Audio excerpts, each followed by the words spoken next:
Ladies and gentlemen, welcome back to another edition of Brown's Thoughts here on the Off the Mic Sports Network. I needed to gather my thoughts for this one. Sorry for the delay, everyone. Oh, buddy. I mean, I knew that this was going to be bad against the Washington Commanders, but man, this was one of those Sundays where you, as a Browns fan, I mean, kind of grown to be miserable with this team when they're bad, but for some reason it hits differently. The Browns lose 34-13 at Washington. Washington's really good. The Commanders they have a rookie quarterback who looks in complete command of the offense. Meanwhile, you've got a 7-year quarterback who's on his 17th start with your team in the Cleveland Browns, and Deshaun Watson. And the Browns converted 1/3 down in this game. One third down out of 13. One of 13 on third down. They had 12 first downs in the game. They had let me crunch this now. They had 108 yards passing as a team and 104 yards rushing. 212 yards of total offense in 59 plays. Like, this is putrid offense. And at one point in the first half, they had under 2 yards of play. Like, this was hard to watch.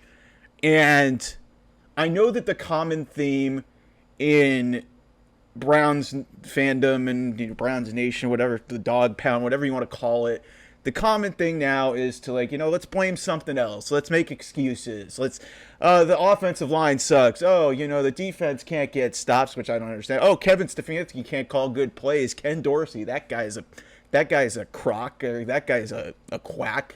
Like, I mean, what? Here's the reality. Anybody who watched that game, and I was getting texts from multiple people who are fans of other teams saying, you've got to get rid of Deshaun Watson. I looked at the internet. You've got to get rid of Deshaun Watson. For some reason, the Cleveland Browns fan base is still oblivious to what is going on, or at least a small chunk of the Cleveland Browns fan base is still oblivious to what is going on. If you watch that game and you think for some reason that Deshaun Watson is the answer at quarterback for this team, you are delusional. You are delusional. And I understand he played semi-decent against the Raiders, but he didn't clear 200 yards. Guess what? 125 yards passing today. He was sacked 7 times, but some of them were initiated by him. And then there were multiple occasions where they gave him a clean pocket off of play action or just off of a basic drop, and he had an easy layup throw to Amari Cooper, and one of them was at least 5 yards the other way from him, and then there was one that missed him badly. So you've got those. There was another, run-pass option play where he threw it behind David Njoku, and David Njoku was looking at him like, the fuck was that? It almost looks like, and maybe some people are theorizing this, maybe I kind of am inclined to agree, maybe the offensive line doesn't want to block for this guy. I will continue to say this, that the source of a lot of issues, specifically on the offensive side of the ball, are with Deshaun Watson, the quarterback, being paid the most guaranteed money of anybody and not being able to hack it as a quarterback 5 games into this season. Because this team, 270 some odd days ago, we're going to the playoffs with Joe Flacco. The same Joe Flacco who threw for 350 yards with the Colts and almost won another game with the Colts against the Jacksonville Jaguars today. That Joe Flacco. Yet Deshaun Watson, the guy you paid all of this money, cannot muster 200 yards of passing in a game in any of the 5 games this season.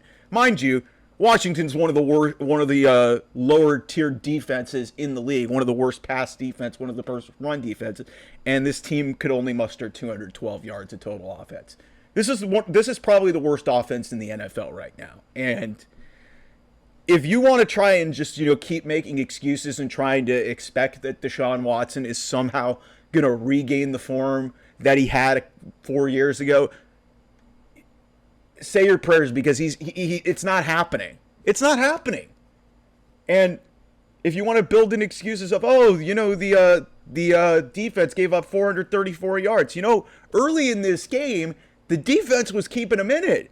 They gave up a really crazy play to Terry McLaurin, and then Jeremiah Owusu-Koramoah gets a insane interception on the goal line. They managed to do nothing with it. The Browns actually won the turnover battle in this game. They were +1 because Deshaun Watson had a fumble.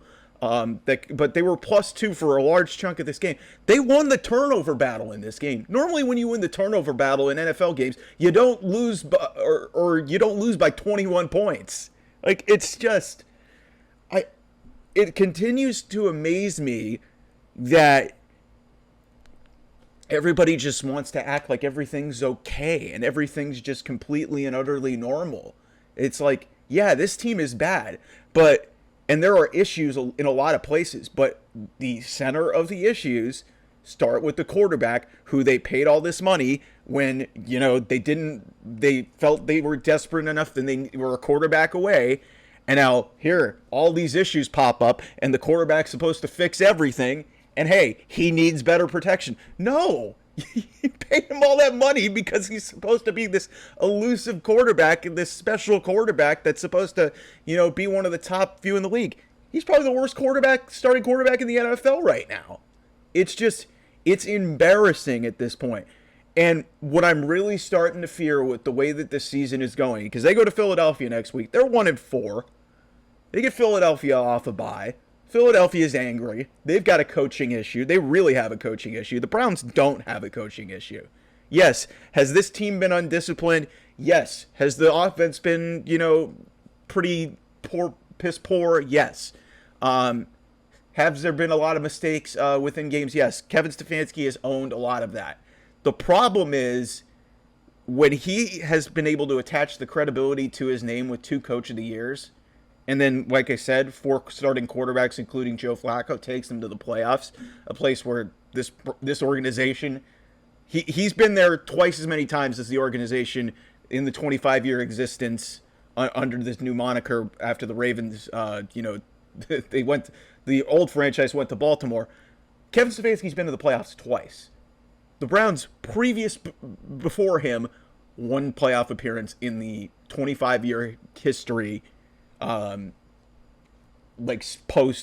1999. So it's just, my fear is that Kevin Stefanski is going to get blamed for this, and Mr. Trigger Happy guy who runs the organization, Jimmy Haslam, is just going to, in his infinite wisdom, he's going to be, hey, it's all the coach's fault. We've got to make it work with Deshaun.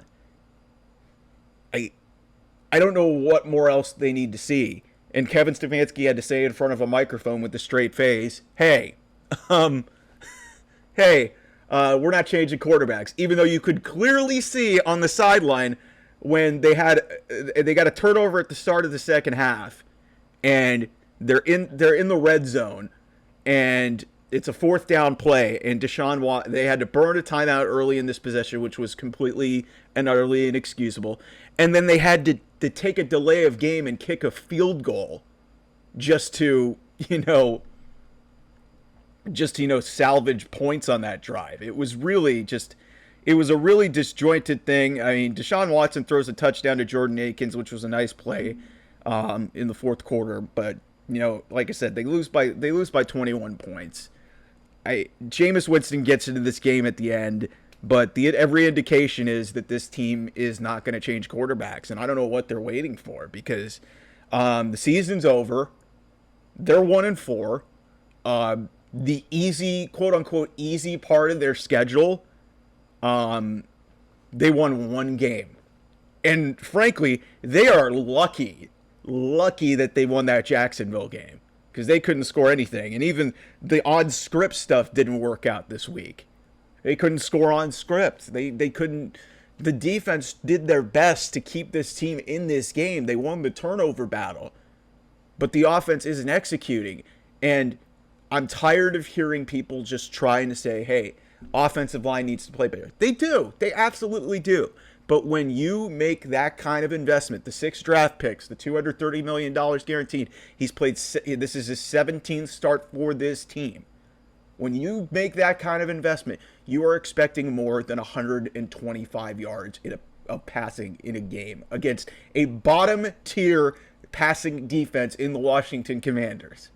And then you look across the field at a rookie quarterback in Jaden Daniels. You look at across the field of Jaden Daniels. He looks way more comfortable, way more in control, and way more in command of the offense at 23 years old. Deshaun's almost 30 years old, and he's been in the league for 7 years. This looked like night and day. It looked like role reversal where Jaden Daniels is not the rookie quarterback. He's the seasoned veteran, and Deshaun Watson's the rookie, where he is missing easy throws and, bailing out of clean pockets and not taking advantage of things, taking hits on the sideline and acting like a fucking baby. Like, this is such basic stuff, and only the Browns could this happen to. Only the Browns could they screw their situation up to this degree and put their two-time coach of the year in a situation that he cannot win out of. They changed the offense that got them to the playoffs last year, hire a coordinator who was fired by Buffalo, and Buffalo got better, by the way. And this is what you get 5 games into a season. A quarterback that is heavily overpaid, that can't throw for more than 200 yards. You can't run the ball. You can't protect anybody. The defense is trying its damnedest, but it's not their fault that they have to continuously go out there and try and get a stop to get the ball back to the offense that cannot move the ball. It's just, if you're still on the side of, and want to be on the wrong side of history and basically say that Deshaun Watson's going to work with the Cleveland Browns, be my guest. Be my guest. You're on an island at this point, okay? And I still can't believe that there's people trying to justify this. You've got enough to see. The Baltimore game happened a year ago, everybody. He got hurt in it. Congratulations. That's going to be the shining moment of his entire run with the Cleveland Browns, is that comeback against the Ravens. That's never going to happen again. And good luck in Philadelphia. This team is looking 1-5, dead in the eye. Their schedule does not get any easier.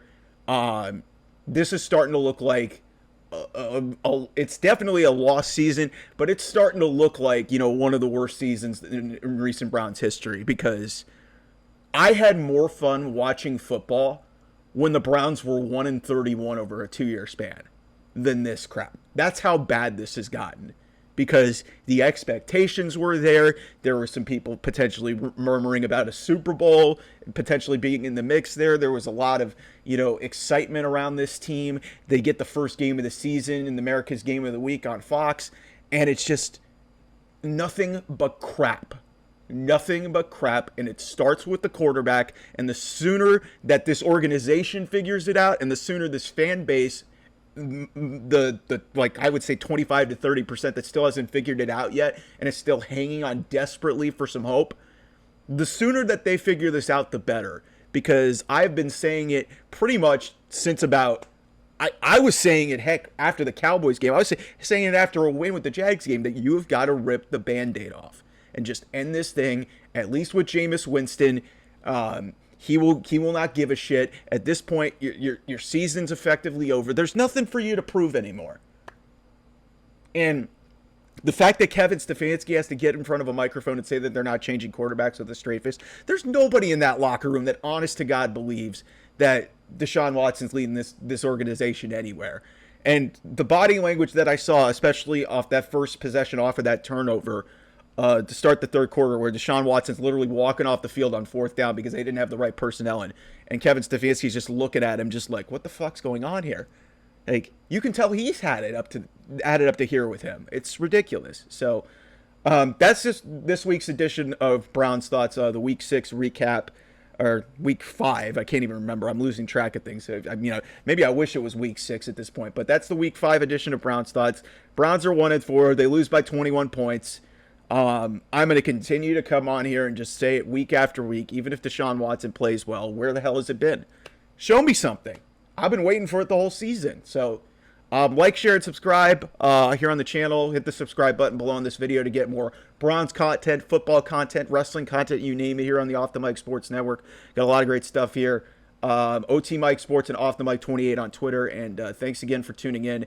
Like I said, it's pretty miserable right now to be a Browns fan. But hey, you know what, Cleveland, on the bright side, we've got the Guardians. They're up 1-0 in their series against the Tigers. So go Guards. Anyway, I'll talk to you guys real soon. Bye-bye.